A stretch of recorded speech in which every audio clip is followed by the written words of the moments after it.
берет буга бериш. Бул от менен ойно. Кеп Атакан Мадумаров жөнүндө болот.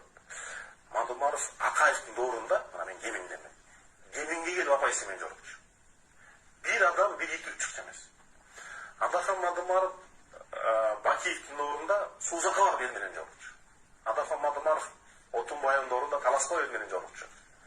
Атакан Мадумаров Атамбаевдин доорунда могу Бишкекке келип алып ел менен жолукчу, сындачы.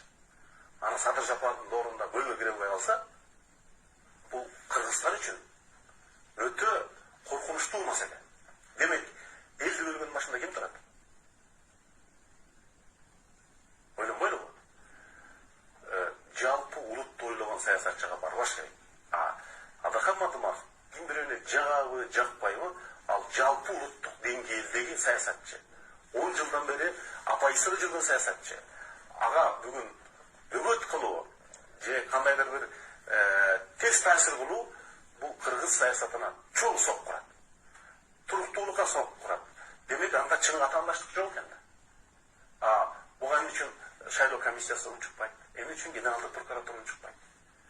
Бул майда чүйдө көрүш эмес. Кээде болот, бир жактан бир жана огунчу аялдар жиберип койгон, мурунда болгон, бул андай көрүш эмес. Бул бир эпизод жалпы Кыргызстанда шайлоого чоң көлөкөсүн тургузуп койушун.